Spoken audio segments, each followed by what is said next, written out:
to say like I can do a custom beat, so can everyone else. There's so much money out there, but producers just don't know how to find artists. It's not new. It's just new to us because we're far behind on a lot of things. Beat industry with most modernized industries is that we are like in the dinosaur age.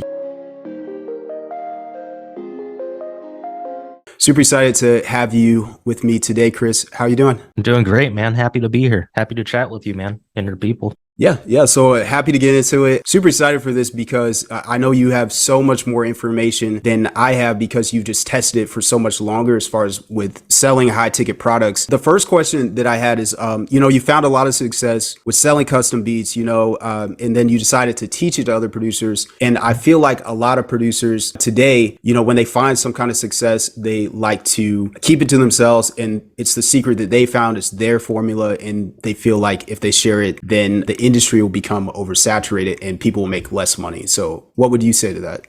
Man, I don't know. Like that's such like a broken mindset, like a broken mentality, right? Like what makes you think like there isn't enough room for everybody to be successful, right? What's it oversaturated with? Like a bunch of people that don't know how to market properly? Like it's not oversaturated. There's just a lot of noise because there's a lot of people that want to get into this type of thing, but they're not even willing to learn the proper ways to do it. I mean, I speak to so many people that are just like, my idea is kind of just like to post once a week and hopefully it just takes off. And if it takes off, then like, great, I have a music career. It's like, who operates that way? Like, if you wanted to be a surgeon, are you like, I'm going to, if it happens for me, then great. That's not how it works, right? Like if you have to first commit to something and then you have to take the actions towards it. Okay, I plan on being a surgeon. Well, I'm going to go to school for it and learn how to do it properly, so that I can actually operate on people. It doesn't just fall in your lap. It's not oversaturated, I don't think. And I like just sharing with people. Maybe this is just like a personal thing where I just like sharing because I want everyone to be successful. I know like when I struggled with it, it was hard, man. Like I know like the business side of things, the marketing, it's not the most sexy thing when it comes to music production because we kind of just want to sit in our bedrooms and be a hermit and be like, I just want to produce all day. But that's not going to get you to where you need to be, right? And so I just decided, I don't even know if I'm answering your question. I'm kind of just like saying things, but like, so most producers would keep it as a secret. I mean, I just don't see the benefit in doing that. I feel like everybody can eat. Most definitely.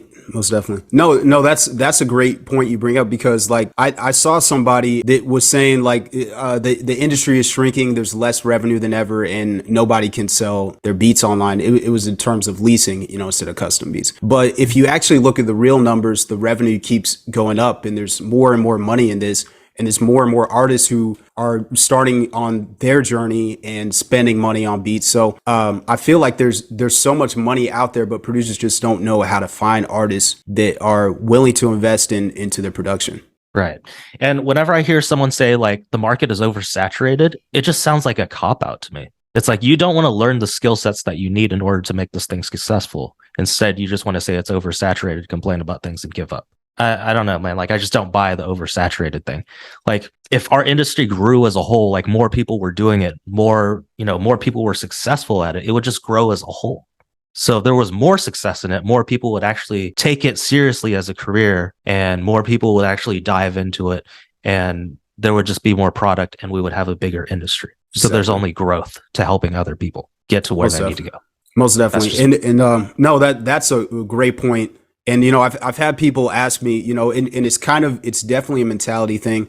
And they'll say, well, since there's so many people doing it, it's less chance of me being successful. And what I always tell them is out of the millions of artists and the hundreds and hundreds of thousands, if not millions of producers out there, there's at least 1,000 or more that are earning, 10,000 a month every single year. And why can't you be one of those people? Why can't you scale your business up and become profitable out of the millions and literally billions of dollars in this industry? Like that's not going to affect it. That's like a drop of water in the ocean. Exactly. And so again, it just comes down to like people's willingness to do the things that are uncomfortable and what most people aren't willing to do to be able to reach that level of success. So in the end, it's not saturated. that's all I'm saying. It's like, it's not saturated. It's just, there is a lot of noise of people who want to jump into it, that want to do it, but won't learn the skill sets you need to be successful. Therefore, there's a lot of noise, but it's not saturated with people who are actually doing what's right. I don't want to say right, but what is makes them stand out, right? So like if you learn how to do things to make yourself stand out, there's no competition because everyone else is just spamming beat links. That's perfect. I like the way you put that because, you know, and I study so many other industries as I know you have yourself. And what I found when I correlate that with the beat industry, with most modernized industries, is that we are like in the dinosaur age of marketing. And I think, you know, Gabe with Legion Beats, you know, he was talking about selling, you know, with low ticket products through ClickFunnels. And that has been around for like a decade. But Right. producers didn't know anything about it, and it's like there's people making millions of dollars off of this in other industries. Just apply it to your beat business, and that'll help you scale up. Yeah. And no, like shout outs to Gabe for like bringing that into the industry. Because like, but the funny thing is that like when people hear sales funnels, they assume that's the only method or that it's even a method. Sales funnels aren't a method. It's a tool. You know what I mean? So like depending on how you use that tool is going to result to whatever outcome you get. So like your phone is a tool, right? It doesn't make sales for you. The person on the other side, like the words that you're saying makes the sales, right? So it's kind of like Exactly. saying like phones don't work for sales. It's like what? It doesn't even make sense. You know what I mean? So Right. sales funnels are a great thing just because it really helps your prospect go down a certain path without being distracted by like all these different things on the website. And so, like you said, man, it's like it's not new. It's just new to us because we're far behind on a lot of things, especially in marketing and business, because all we want to do is like make sure our 808s are tuned. You know what I mean? Yeah. No, most definitely. And I think like the most natural question, like going from that point to the next one, would be to talk about getting leads into your business. I have so many artists or producers, however, that talk about like, hey, I know how to get sales, but I don't have enough leads coming into my business.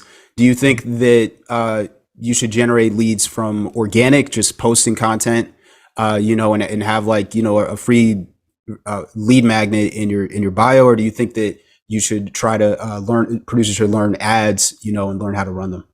Yeah. So what I teach my students is a lot of them come in with like no following, you know, not really much background in selling production. And so I always teach them the organic route first because in the beginning, we want to leverage what kind of power we have, which in this moment it's time because we don't quite have the money yet. So we do want to do the organic things. And I don't mean just like posting once a week because like if you don't have a following, that's not going to do much for you. But if you actually go out there and like do like the hands-on marketing, like the guerrilla marketing, like go out and like DM people, like go out and individually reach out to people. Like that's never not going to work. It doesn't matter like if you're knocking door to door, if you're in the digital age of knocking door to door, like sliding into people's DMs, right? That's never not going to work because it's not a strat. It's not like, again, people say like DMs don't work. I hear this all the time. And it's like, what does that mean?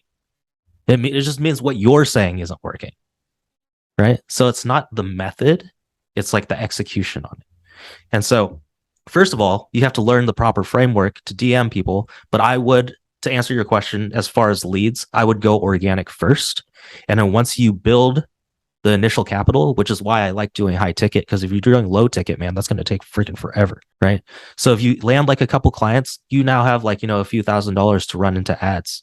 But the thing is, like, organic starts off, if you DM people, it's kind of slow. It takes a lot of time and it takes time to build your audience. So you can't like rely on that right away. But if you get your initial capital and then you learn how to run ads, that's how you can scale your business beyond what you can do manually and beyond, right? Because when we run ads, you only have so much time. We all only have 24 hours. Do you have 24 hours in a day? I have 24 hours in a day. My dog has Yes. 24 hours a day, right? Or I think so. I don't know how dog use works. But like we all share the same time. And so you can only do so much in that time. Whereas if you build that capital and you continue to scale properly with ads, it's going to be able to reach way more than you're capable of. Did that Most answer the definitely. question? No, that answers the question, and I think it leads into another one because I feel like most producers, you know, they don't know how to find artists, but once they do, and they have more artists than they can handle coming into their pipeline, the next step is just like, what do I do now? And when you talk about manual outreach and doing cold DMs, how does that power balance work? Because when they come to you from an ad and you're offering something, you're in the driver's seat. But whenever you go and message somebody, it's and you ask them for $1,000 or more, then Mhm. how does that work for the artist realizing the value you have to offer? Yeah. So I know a lot of times like we'll focus on our music production and like the quality of it. And obviously like that's a given that that's important, but you can only do so much with that. Like you can only get your mixing so clear, or you can only get your 808s to hit so hard, right? Whereas like the rest of what's important to working with a client comes down to like your person and your brand. So when you reach out to somebody, first of all, you have to have some sort of um background or some sort of like I usually have like my students optimize their profile so that it says exactly what kind of target audience they're going after and how they have a solution to their problem. In order to so every client, right? They like credits, placements, stuff like that, like it's leverage. It helps you get more clients, but ultimately it's not why your client pays you. Your client pays you because they have a problem. They have this vision in their head of a song that they can't put into reality because they don't know how to produce. So that's your job to find out exactly what it is that they want and craft that solution, right? Exactly. And so that's what they pay you for. So that's what you need to be like presenting. Like if you can describe someone's pain point better than they can, they're just going to believe that you have the solution to it. For example, man, like let's say you've been having like this sharp pain that just like shoots down to your arm and then your arm freezes and you're like, and you can't move it for like a minute. And then like it just goes away. Right. And it's been happening for months. It's like, what the is this like life threatening or something? And you go to your doctor, they can't figure out what it is. You pay all these people that are professionals, but they can't figure out what it is. Right. And then let's just say you and your buddy were walking down the street and you were like walking by this bush and like some homeless guy living in the bush overheard you and was like, dude, that pain that you're talking about, is it something like where it like starts in your chest and it shoots down your arm and it's paralyzed for 90 seconds and then like it just goes away and it's been happening for months? You'd be like, yeah, that's exactly what it is. Like, how did you know? Like, how do I fix this? Right? What just happened? Like, you just like believed a guy that popped out of the bushes and is homeless has the answer to your problem just because he described it so well. So Exactly. you're gonna That's be like, dude, powerful. how did right? And so like your messaging is so much more important than you think, but everyone overlooks it, right? To say like I can do a custom beat, so can everyone else. Whereas if like you narrow down on exactly who you're going after, I'm going after a West Coast Asian American rapper who does boom bap who wants to be an entrepreneur. Like you can be able to speak on that pain point way differently than you can to the general masses. And if you're just trying to speak to everyone and you're like, dude, I do trap, I do polka beats, I do bluegrass, like you're not speaking to anybody because a person that specializes usually makes more money than the person that's general, kind of. Right. So, like, if you had a hole in your roof and it was just leaking water, fucking up your house, right? Like, and someone was like, and a roofer came out and said, hey, I can fix this, it would be this much versus a guy that said, oh, I'm a handyman. Like, I like fixed your internet, I fixed your faucet and stuff. Yeah, I could fix that roof. It's like, who would you trust more? The The guy who professional. specializes? Right. Exactly. So that's what your clients are looking for is someone that can specifically tailor to their situation better than the rest can. And if you can speak on that, that becomes really powerful. Right. No, that's super important, and that's something that like I include in my funnel because I run an ad and I sell through copywriting and through video, and I speak to their problems, and I feel like the biggest issue that artists have is when they reach out to producers that a lot of them are unresponsive, a lot of them are not able to make revisions, and so I want to speak to that, and I let them know like even when I'm on a phone call, like, what was your experience with other producers in the past? And Exactly. it's sad that I even have to do that, but a lot of them have had really negative experiences. So it's like, okay, well, here's what all the artists who have worked with me, this is what they've said. And they had Mhm. largely positive experiences. So like that alone is going to solve their problem of that personal experience. Um, but my next question moving on was going to be about pricing, because selling high ticket stuff, I feel like a lot of producers get caught up on price and they're like, well, I feel like my beats are worth this much, so I'm going to keep it at $300 or $500. What Mhm. would you tell someone who is struggling with that mentality, of not raising their prices because they feel like artists won't pay it or because they're not worth it? Ooh, man, the pricing thing. This is a big one. This is 100% mindset. Just to give like me as an example, right? When I was creating my program, I was like, there's no way I could sell this for more than $1,000. Right? There's no way. Like my audience is broke. They're like just, they're stuck in their 9 to 5s. There's no way anybody's gonna buy this shit for more than $1,000. Right. And then my coach is like, well, you should charge 3,000. And it was just like, I was like, there's no way, man. Like, and so like all he had to do was really truly break a belief for me to where I was confident enough to be like, even if he was completely lying, right? Even if my audience is still completely broke, he strengthened my mindset to believe like the only thing that's keeping them from buying is me presenting the value well enough for them to want to buy. Okay. So if somebody says no to me, it's because I didn't present the value well enough. Because everybody has resources to everything. It's just, do they want it enough? Did you show them that they need it enough? Right.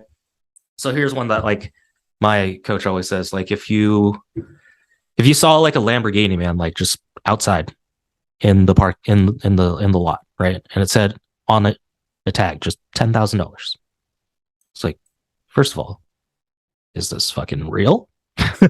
So then you go into the dealership, right? And then you're like, is that out front? Is that real? It's like, yeah, no, that's real, man. Like just for today.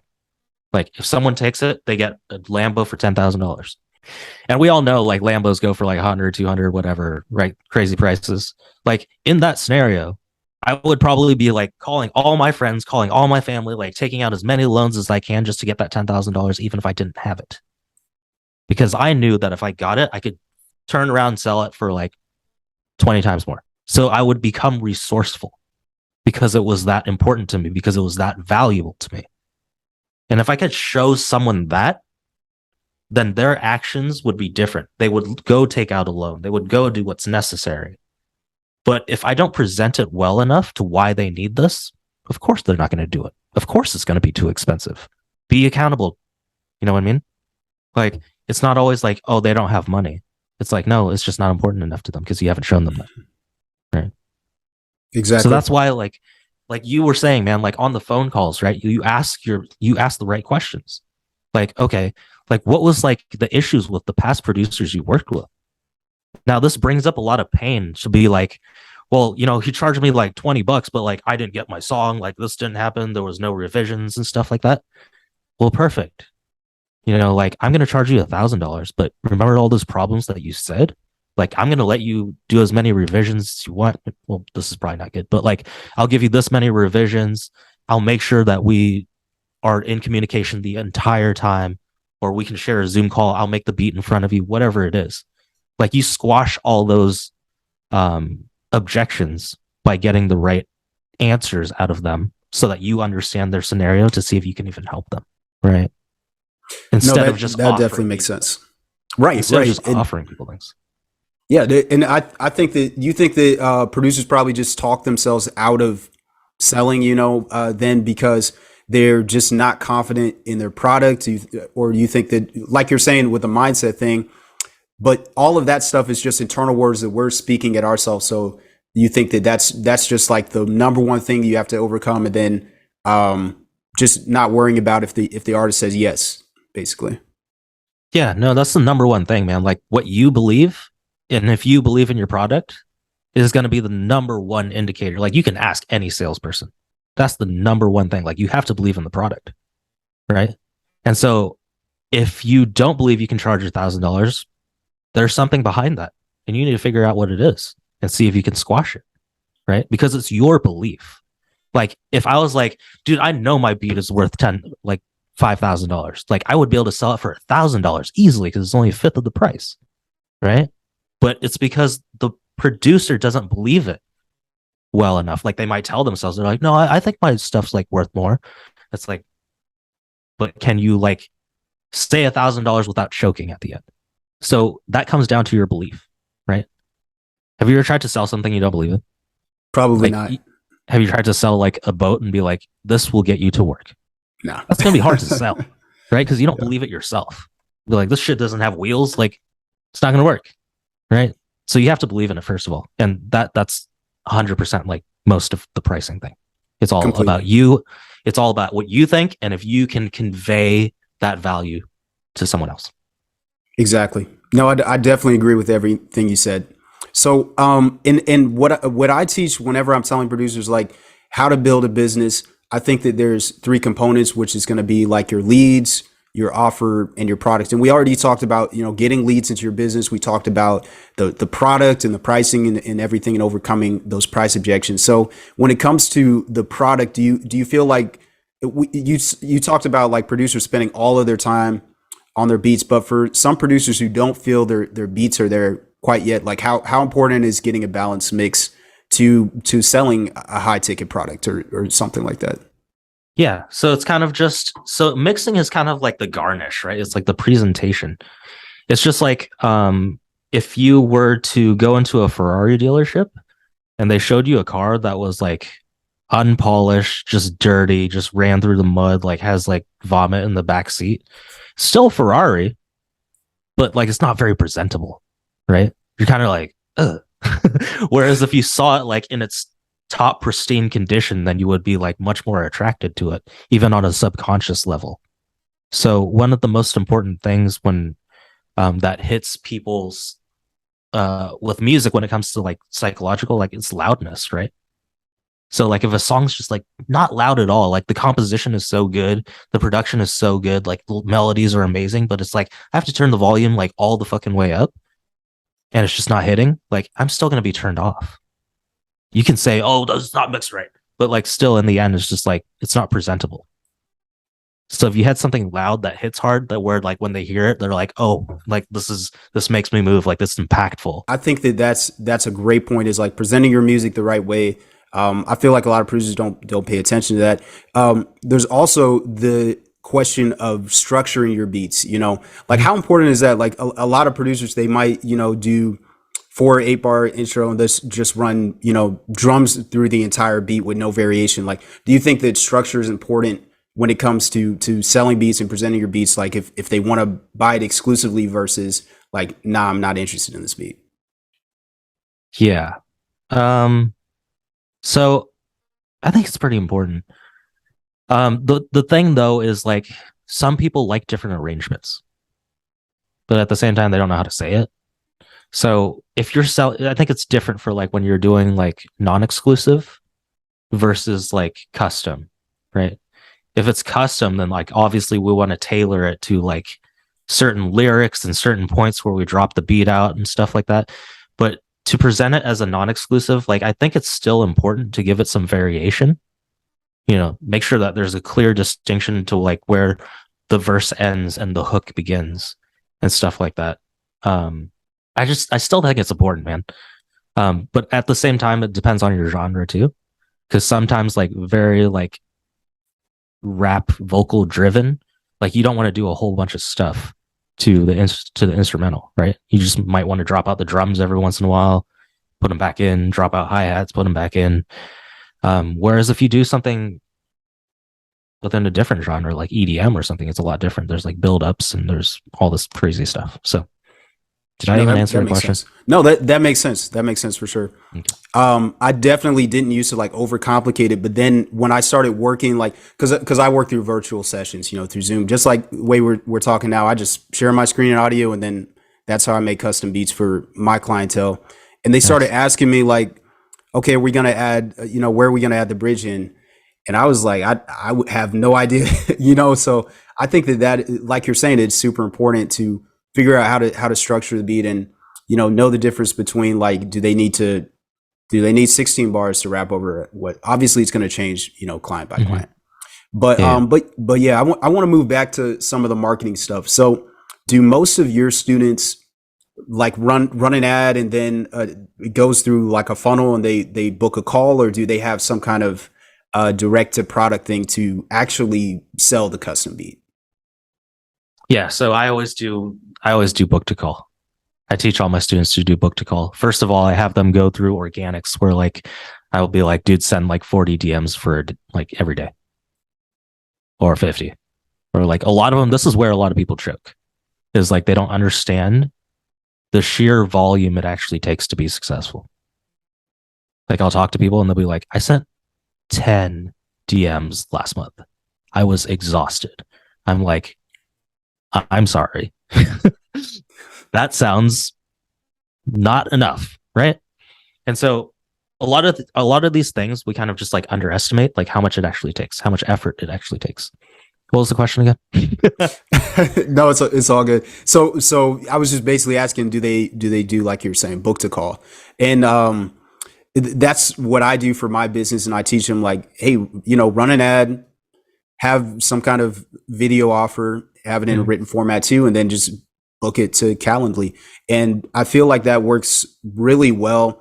A lot of people aren't willing to invest in the advertisement to even start out. So you're talking about sending DMs every day in volume, and I definitely agree when you say a lot of people don't understand how much volume it takes, because when I was working my day job, I think I was just like fed up with it. And I was like, okay, I'm just going to send 20 DMs every single day, like Mhm. Monday through Friday. I didn't even actually stop. I would just go every single day.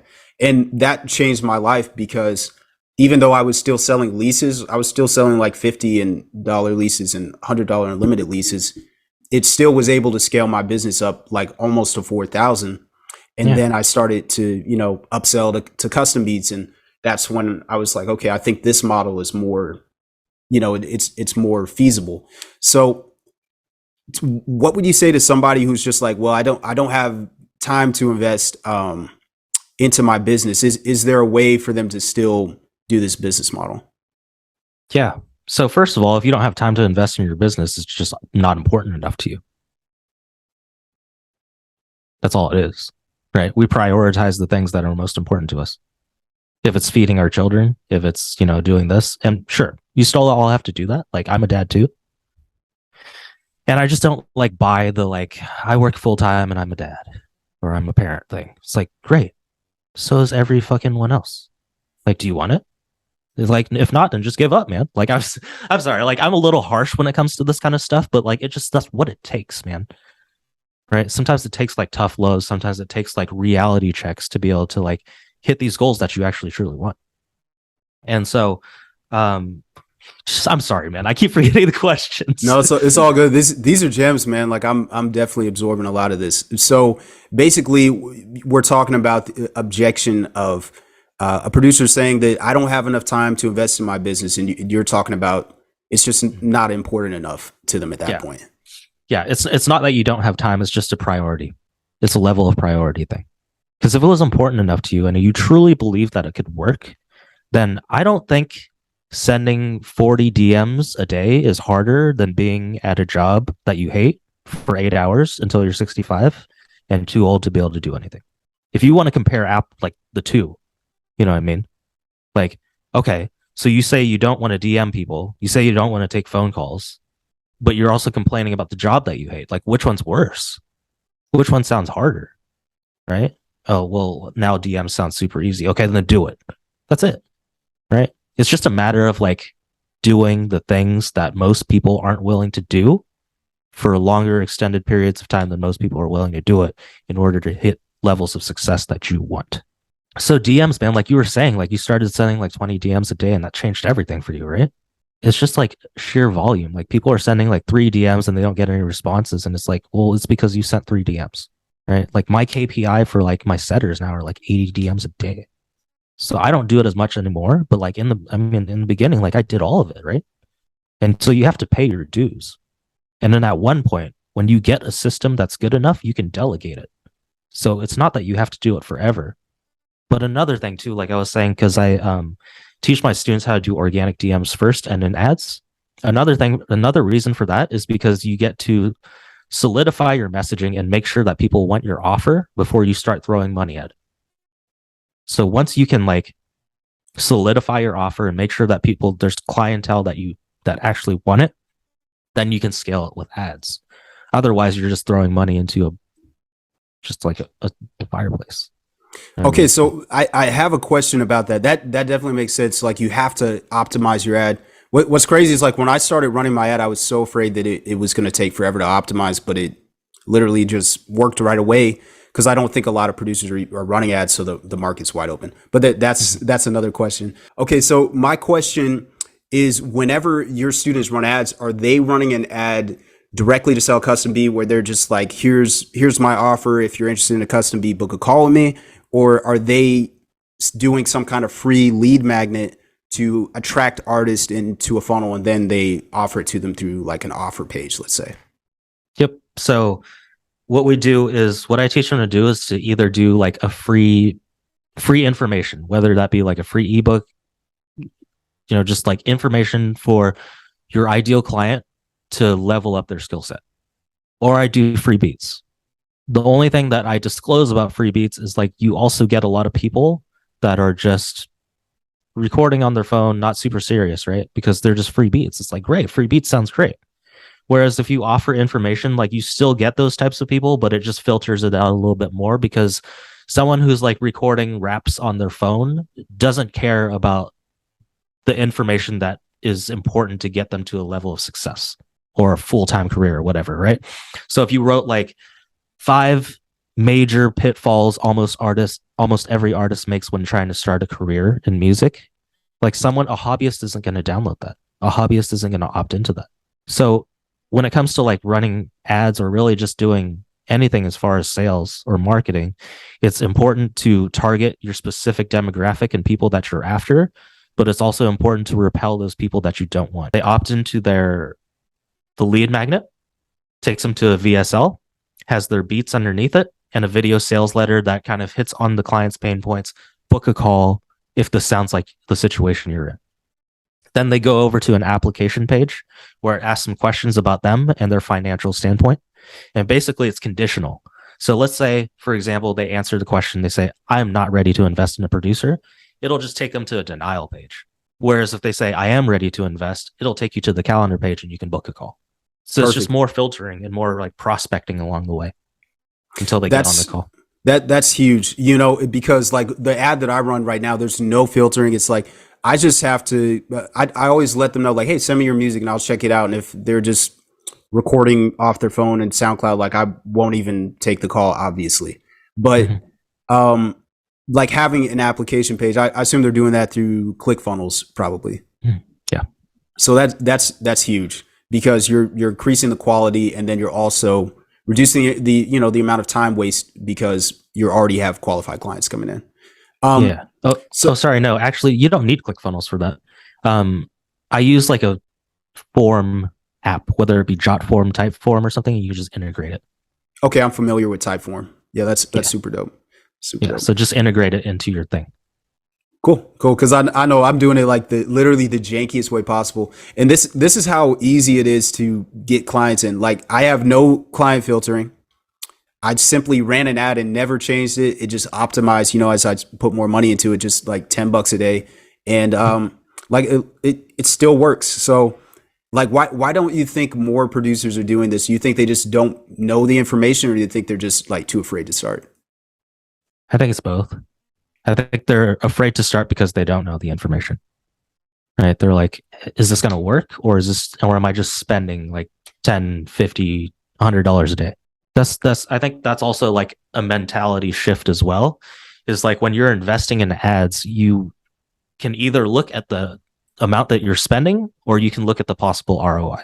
So if I have something that has been tested and proven, and if I run $10 a day, I absolutely get $100, then like it depends where you want to look, right? You can be like, dude, my possibility is I can get $100 for every $10 I spend. Whereas most people are looking at like, dude, I can't be spending $10 a day, right? And there's an easy way to solve that. Get a credit card. Now you have a 30-day window to be able to pay it off and you don't spend any of your money. And I mean, we can go into credit and stuff like that too, but like this isn't not necessarily a financial freaking podcast. But like, if you have good credit, you can leverage a lot of like not spending your own money, instead using other people's money so that you have more leverage to be able to gain things, pay it back, profit. Yep.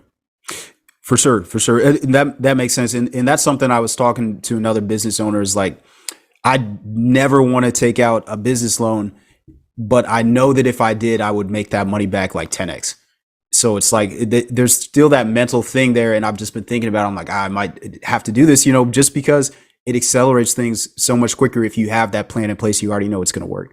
Right. So I have a couple more questions because I know your time is valuable. We're not going to be here all day, but one of the videos that I saw on, it was either YouTube short or one of your reels that came up, and it was talking about how a lot of people believe that time is equal to money, but your claim is that that's not a true correlation. So you want to speak more on that?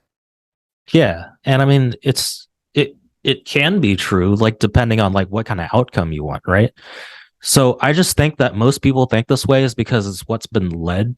That's the way they've been led because of, I mean, school, the normal school system, right? Where like you just work for your money. You put in your time, you exchange your time, and you get paid. So I work an 8-hour shift. I get paid $20 an hour. Therefore, after that 8-hour shift, I get paid this much. If I want to get paid more, I have to put in more time. And as long as you're doing that, you have a ceiling. And that ceiling is 24 hours a day. That's if you don't sleep. So there's clearly a ceiling. And so the best thing you can do if you want to try to build something beyond that is to disconnect your income from your time through automation, through passive income, whatever it is. I mean, like passive income, like kind of isn't even passive. Like that's a whole another thing. But like, that's the best way to do it, man. So like, as long as you see time as money, like you're going to be restricted to that ceiling and you're going to fall into that box. And we've been taught this because we need a workforce here in our country, right? So like we're kind of led to be like, hey, go to school. Once you're done with school, then you can start working, be in the workforce, and trade your labor, your time for a little bit of money. Whereas if you can find a way to disconnect it, man, it just becomes more powerful, and that's where the earning potential starts, right? What you want to focus on is being able to get a result for your client, end of day, whether it be weight loss, whether it be music. For example, in a different niche, if it's weight loss, right? I will help you lose 50 pounds. That's not trading your time, right? It doesn't mean like I'm going to sit here and like feed you and like all this stuff, right? It's just Right. like at the end of the day, whether you watch an automated course from me, whether you do this, whether you do that, whether you follow my process, however I deliver it to you, if you get that result, it's worth paying me the money. So like what you're doing, right? You record a course once and then you sell it over and over and over and over again. You scale ads and you get more customers. You've now disconnected your time from your money, from from getting money. Right. You're not showing up and like teaching them this every single time you get a client. And so the delivery is still there because you're delivering on the result, and it's to teach them production or whatever it is. But you've disconnected your time from that. And that's where the earning potential starts. Yeah, I think So I think that's my fault. My fault. Keep going. I was just going to say, so as long as you see like those two in correlation related to each other, that's just the result you're going to get. You're going to have a ceiling, you're going to have a cap. So it's not that it's not true, but if you see things that way, that's the outcome you're going to get. Yeah, I think, like I was going to say, that's a beautiful example, and I feel like so many people just get caught up in like I have to grind and grind and grind, when in fact, like you're saying, you can just raise your prices and deliver a better offer with a better product, and now you have more clients coming to you than you can handle. Okay, so the last question that I want to leave on is, well, I advise producers to invest in transformation, not information, because I feel like information is everywhere. Like you can go and find all of the information, but the only reason like they would pay me or you to, help them to scale their business is because we're able to curate that information into what they need to transform their lives. So Why do you think that so many producers are opposed to investing into themselves as far as like into their beat business and scaling it up? It's because they see information being free and they think that information is the only thing they need to get to success. It's a part of it. Yeah, you do need knowledge, you need the information, but there's a million other things that you need. You need accountability. You need to make sure like you're staying on the right track, you're doing the right thing versus like, dude, if you're here and you're trying to get here, but you're going over here, like you're never going to reach this spot, right? So you have no one to correct you. Like, what are you going to do? You're just going to keep reading the wrong information and thinking the wrong thing. And you're going to take the wrong actions and get the results you don't want. So I very much agree on like the transformation versus information thing. And I tell people this all the time. Like me, I was in the same spot where I was like, dude, why would I pay anybody if there's YouTube? You're stupid if you pay anybody. You're getting ripped off. And I feel like that's like, there's such an ego attached to like getting ripped off where everybody puts up this crazy barrier and they like block out everything that could harm them, but as well could like elevate their position. So everybody is a scam. Like, I don't know how many times I've heard I'm a scam, right? You can think I'm a scam. That's fine. I mean, like, sure. But like, I know I'm not a scam. And I know like if you invested in me, you'd have a massive change. But if you don't want to believe that, you're stuck in your little bubble. Fine. Right. But to go back to like the information thing, like information is not the only thing that you need to be able to do this as a career. That's just a piece of it. And I spent like 10 years on YouTube trying to figure this out, trying different business models, trying different things to like turn my business into a career. Or I'm sorry, my music into a career. And then, last moment, like up against the wall, I was like, dude, I need to either get help or like this is forever a hobby. And so I hired a coach and I quit my job in 5 months. I felt so stupid because not only did I waste 10 years, right? That's 10 years that if I would have hired a coach in the beginning, I would have had 10 more years to grow my business versus just trying to get it off the ground. So till today, like, dude, my business would be much further if I hired a coach earlier. And everybody that is successful gets other people to teach them certain different things, right? I hired coaches how to launch funnels, how to do sales, how to do marketing, like all of that. Like every single piece is super important. And like if you try to go at it alone forever, you're going to be super old by the time you figure this all out. And that's basically like the best cheat code, man. It's like hire other people that are doing what you want to do and have them teach you. Because otherwise you're trading a more valuable asset, which is your time. No, that makes perfect sense. I think that a lot of people get hung up on that. Like I can do it myself, and that's a good mindset to have. But if you're running up against barrier after barrier, like you need something else, and somebody that offers a solution to your problem and transforming your business should be something you're interested in. So I really appreciate you coming in for the interview. I think that there's just so many gems dropped that producers can learn from. So once again, appreciate you coming on and have a good day. Thanks for having me.